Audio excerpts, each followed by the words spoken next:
The following is a conversation with Samantha Buckley.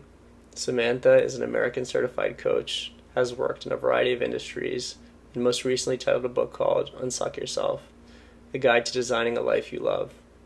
Tune in to hear more about her story. Sam, really appreciate you joining us today. How are you doing? I'm awesome. Thanks so much for having me. Yep, totally happy to have you. As always, we talk to people with awesome backgrounds and awesome stories, and I'm sure you're going to have a lot of fun stuff to talk about. But just to start out, can you give a little bit about your background story? Oh, well, how much time do we have? Because, I've got a lot of background story. As much time as you need, Sam. We're here to conversate and talk about some cool stuff. So whatever you got to say what you got to say. I think the story that I talk about the most, like it's in my book, um, is that I grew up like most people, I little dysfunctional. My mom was married 7 times. So that doesn't include boyfriends and everything. Adult child of an alcoholic, grew up in a nice, really nice neighborhood, but we were not the neighbors you wanted because we had total mayhem all the time.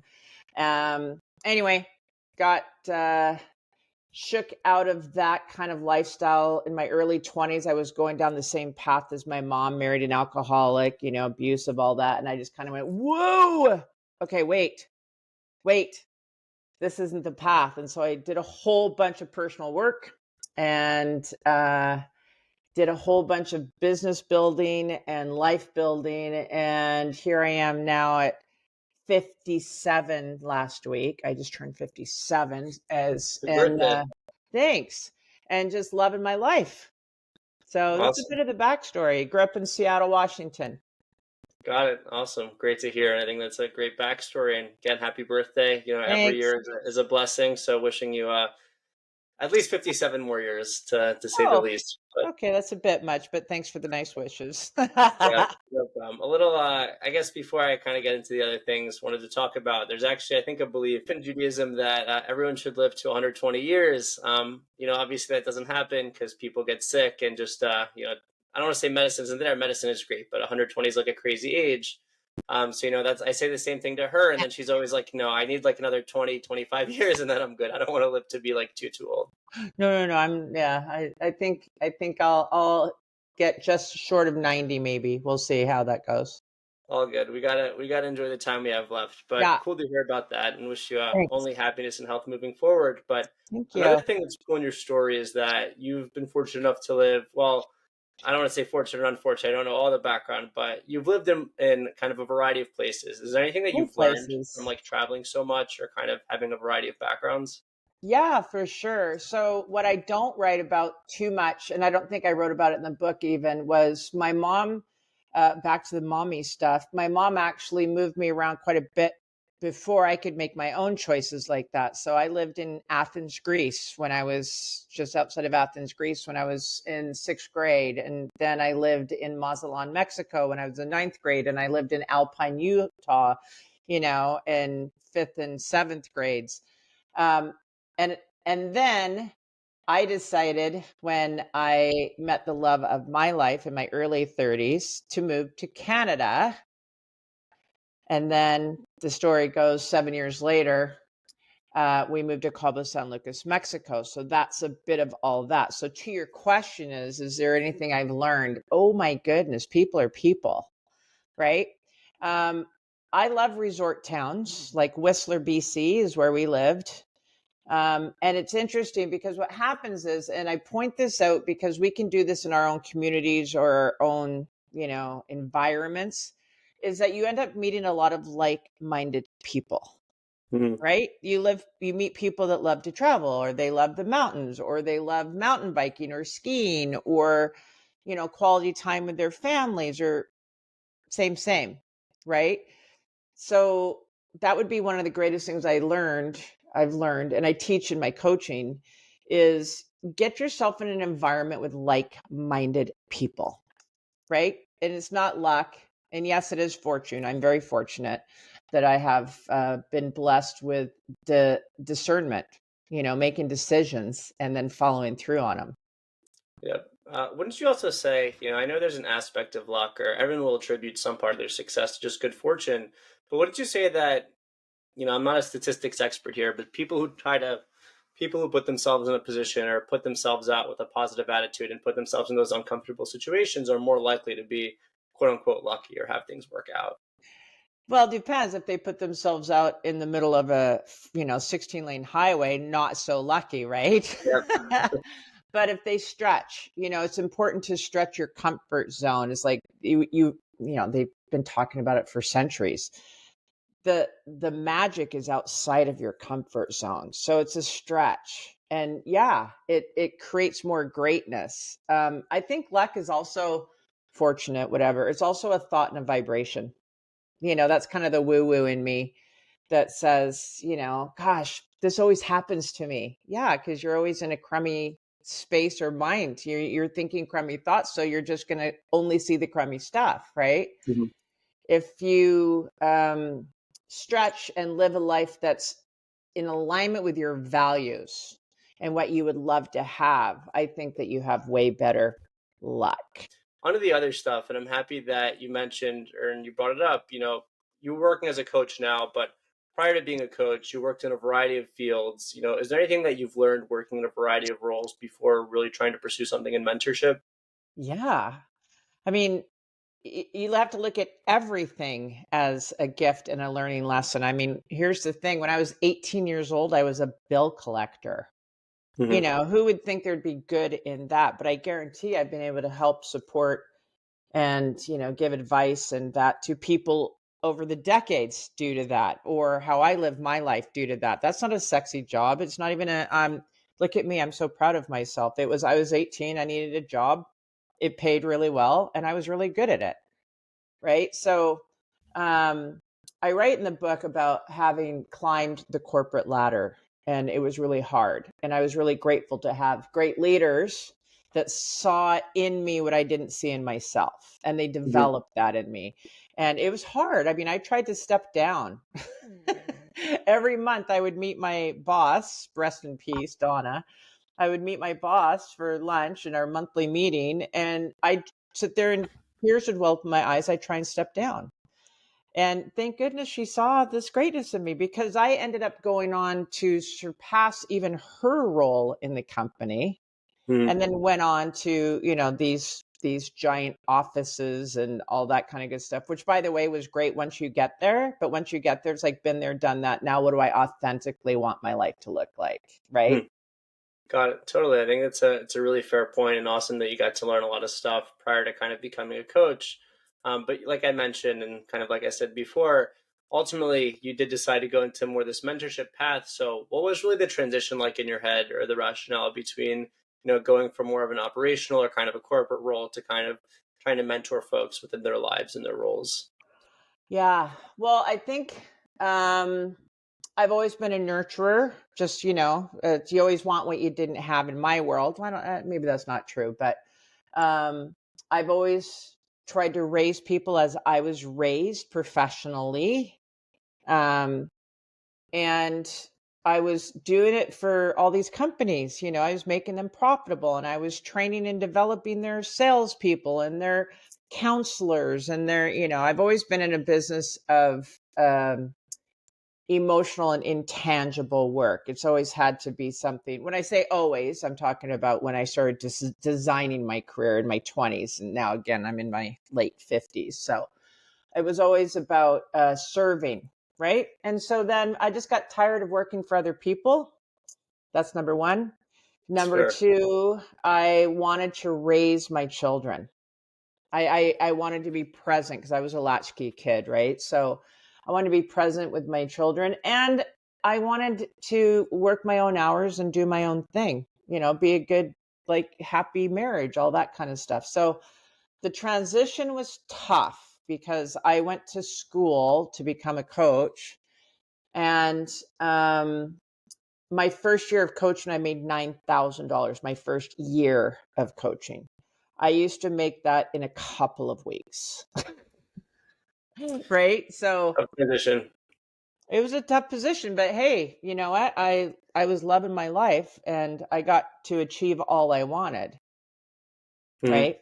So does that So answer it for you? no, I think yeah, I think that's a fair point. And I think so it sounds like you were kind of in a mentorship role already within your companies, and that's something you were interested in exploring out of it and also just being able to dictate more of your hours. But I think that one of the latter things you brought up was a really good point in the sense that, when people decide to go out on their own or really do their own thing, I think in the beginning, and I forget if it's something called Parkinson's principle or Parkinson's law, it's something I actually saw a graph of earlier. But in the beginning, while you get to quote unquote dictate your own hours, realistically, it's all of your hours that you're putting into it. And Right. it's a struggle. It's a struggle in the beginning to learn a lot of it, for sure. But over time, as you get good, and because you're just dedicating so much time, over time, you're able to just, the things that used to take you 10 hours now take you 1 hour. And just because you're really good at those certain things, then you get to actually dictate a little more of your schedule. Does that resonate a little Well, bit? yeah. Yeah. So it's really great. One of the great things about working in a sales environment in the past and in resorts and things like that is I'd already decided what I wanted my life to look like for the next couple of years, the free time freedom, the money freedom, and all that kind of good stuff. And I would constantly meet people on vacation, bless their hearts. They were on vacation, but they were so strapped to their desk or strapped to their property or strapped to, that I went virtual back in 2009. I started coaching on Skype and FaceTime and things like that. So this whole remote thing, was working for me way back when. Um, and the thing that I'll tell you that I've discovered is, yeah, we have to put a lot of time in the beginning for our businesses, but we were doing it for somebody else already. Hmm. Right? So here's the thing to really pay attention to for a lot of entrepreneurs or leaders and things like that is give your business the same attention you used to give your boss's business, because a lot of people don't. I think was great what you discussed around entrepreneurs. But one of the things that you've mentioned is in a few times, and happy to get into it now, is you wrote a book conveniently titled "Unsuck Yourself: The Guide to Designing a Life You Love." I know you've been able to learn a lot of lessons through kind of your career, and then also kind of your career later on becoming a coach. But what ultimately went into the decision to write a book between some of the biggest lessons that for people? Um, the truth is I wanted to change more people's lives. I wanted Fair. to impact more people Hmm. um, than I could reach, and I wanted to be authentic. And so the design behind the book, which is funny because if you've read the book, you'd realize that I dropped out of high school twice and dropped out of college. So the fact that I wrote an international bestseller is kind of mind blowing, right? Hmm. Um, but it's not an unusual story. I think a lot of people could relate to it, and a lot of people want to get unstuck or unsucked. Fair. Do you think, from all the things you wrote in your book, are there any main takeaways that you think readers should come away with after reading your book? Yeah, you're going to live your life one of two ways, either by design or by default. If you're not taking conscious action in the direction of a life you'd love living, then you're living life by default. It's happening to you. Yeah, That's that's the message. I love the way that you put that, by design or by default. I think a lot of times, and me, this is in my personal life. I'm not perfect at this either, but trying to improve. A lot of times I'm not saying that thinking is bad, but ultimately we think too much and don't act as much. So I think the toughest thing is maybe in business and in life is finding that optimal balance between thinking, but not overthinking and actually doing something tangible. So, while I don't think any of us are perfect, that's where we can strive to get to. Well, okay, so to your point then, if you want to give me, I'm going to give you another takeaway that an entire chapter in the book is dedicated to. It's do it imperfectly. Hmm. We're all afraid of making mistakes, fail forward. This is how we learn. I don't know about you, but I've learned my best lessons the hard way. I was a super stubborn person and a know-it-all, and it's like I know how to do that. Well, okay. But you could use help, right? But a lot of us are afraid to ask for help, or afraid to ask for guidance, and we may read all day long. You can read all the books in the world, but if you don't implement and you don't spend time taking action, then it's just, entertainment. It's not going to change your life. Yep, I think that's a good point. Interesting that something I kind of thought I had, but awesome that you have that in your book, and definitely something that I'm sure a lot of people can take away from. So really great to hear about that. One of the things also wanted to discuss around your background, if you don't mind me asking, you've been fortunate enough to be in kind of an extended marriage for now. So, I'm Yeah. sure no marriage behind the scenes is totally easy, but the ones that last, I'm sure, have some kind of great foundation. So, in your opinion, what do you think are some of the biggest keys to a successful marriage? Don't marry an alcoholic. How about if I tell you what not to do? Because, don't marry an abuser. Don't marry someone you're going to try and fix and that you see potential in. Hmm. There's that. The successful part of it, yeah, I'm going on 24 years, right? And we have a blast. Marry someone that you have the same values with. One of Hmm. the questions that I asked my now husband before we ever had kids, before we ever got really serious or anything, I said, what comes first, the kids or me? And he said, the kids. I go, no, no. Naturally, the kids will always be most important. That's who you are. That's who I am. But Hmm. then we forget about each other and we're going to be with each other forever or not. Hmm. Right. And it's interesting because now that you say that, here we are right now at that stage where we just became empty nesters. Oh, Just wow. right? Like just became empty nesters this September. Thank God we nurtured our relationship and that we still love each other and we still entertain each other and make each other laugh and, value each other because it's just us now, right? Hmm. Got it. I guess that's when you can, obviously raising a family is great, but when people become empty nesters, maybe that's the real test. But if all goes well, that's really when you get to start. I don't say enjoying your life again, but less pressure, less pressure around with kind of the young kids running around. Yeah, well, it's hard. If you really dig your kids, like we really dig our kids, we would keep them at home with us forever and ever. But, Mm-hmm. apparently they want to have their life. So, um, yeah, but you have a lot of time in your hands when you become an empty nester. So hopefully people have put their focus into their marriage because we all have enough to go around. Hmm. We all have enough to go around. We have enough to put into our marriage, into our children, into our families, into our work, Hmm. right?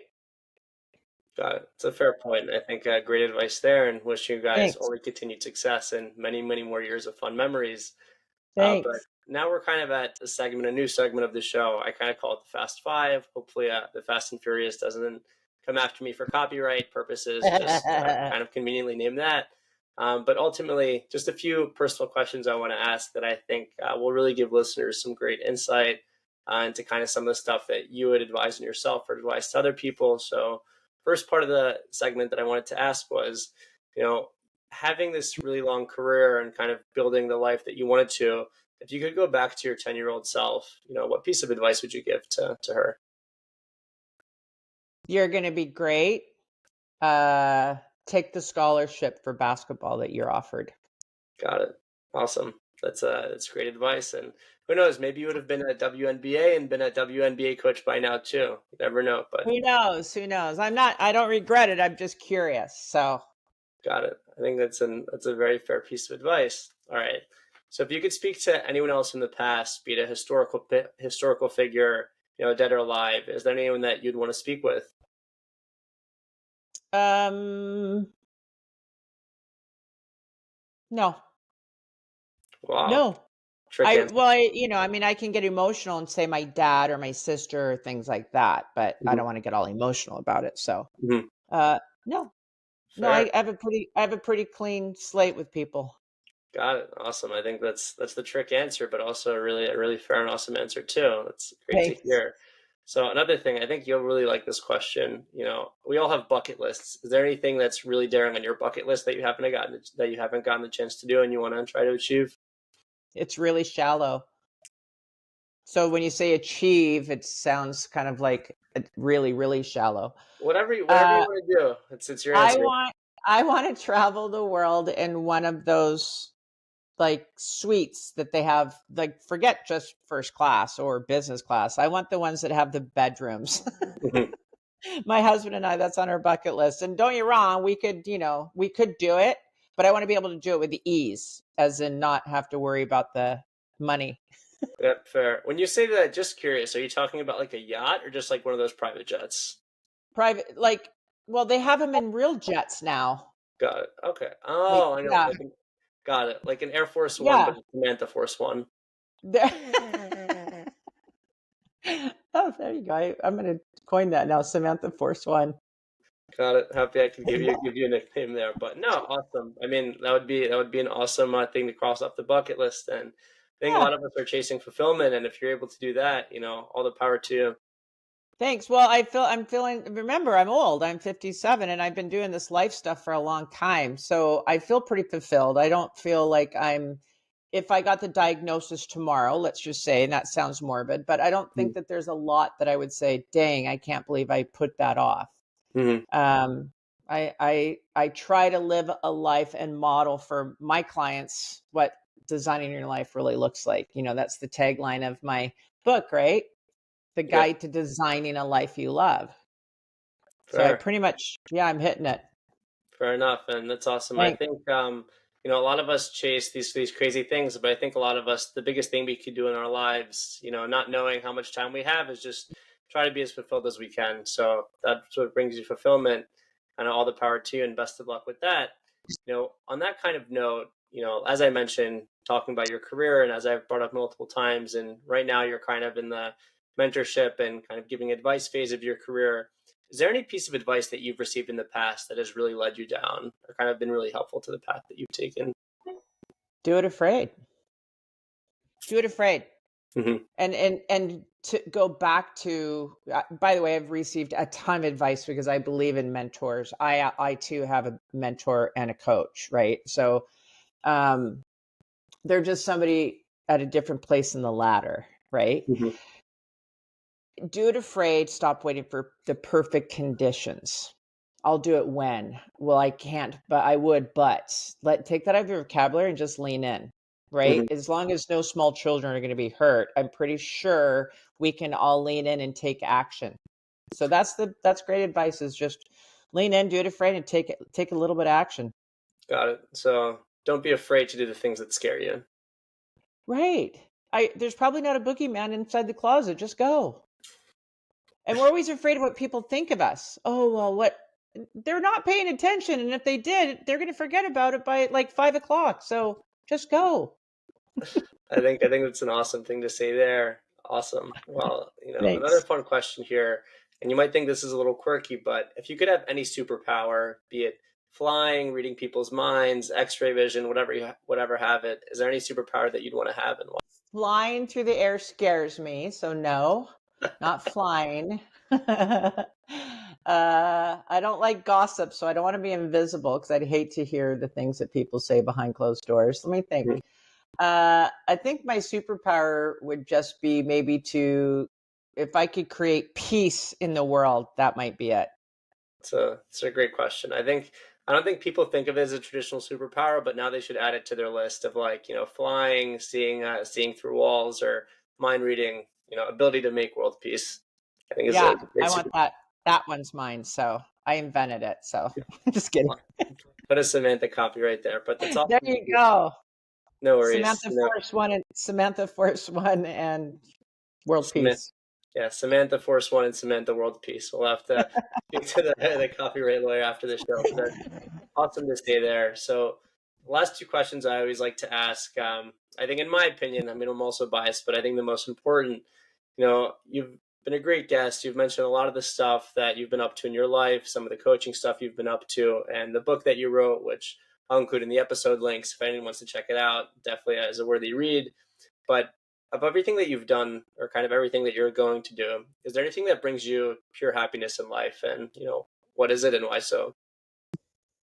My family thriving. And I when I say my family, I just mean the health of my husband and the wellness of my children and myself included. But that's my people being happy and healthy. That's everything to me. Got it. I think it's an awesome answer and a beautiful answer. And I think as we get older, and some of the things that I've heard from older folks, just by age, not by mentality, they Yeah, said yeah. the most important thing they hear, or the most important thing in life, is kind of just your health. And if you have that, money comes and goes, but you hear of these awful stories of unfortunately people getting sick. So every day you're healthy and can move and breathe and do normal things. There's beauty in that. Thank you. I'm going to bring this up to you really quick. That helps me Sure. remember that. One, again, I'm getting old, right? And so we're pretty active, my family. And trust me, there's stuff that happens that you just can't control. It's what it is. But living in a resort town for the last 23 years, resort towns, let me tell you what I see. People go buy a house, let's say in Cabo or whatever. Oh, I'm going to retire there. And then boom, die of a heart attack. Don't wait. Do it now. Hmm. Do it now. So it's a yes and. I always tell people, like, well, should I do this or should I do that? Well, it's a yes and. So yes, do that and do that. You can really have it all. You really, really can. Got it. Okay, it's an awesome happiness note there. And the last question, as Yeah. I said, you've mentioned a lot of really cool stuff, a lot of great advice, and seem to have lived an awesome life so far. Do you have a final word that you want to share, whether it's business advice, relationship advice, life advice? Stage is yours. Yeah. I think the advice I want to give is, live your life by design. Stop waiting for conditions to change or circumstances to change. We were all created uh, with the ability to be special and unique. Even if you're a twin, you're different than your twin. We have different experiences and feelings and paths, and just lean in and get on the path and keep going. Got it. That's an awesome final word, Samantha. And thanks so much for taking the time to go on the show. Yeah, no, it was awesome. Thank you for listening to my conversation with Samantha Buckley. If you enjoyed the episode, rate the show on Spotify, drop a comment on YouTube, and subscribe.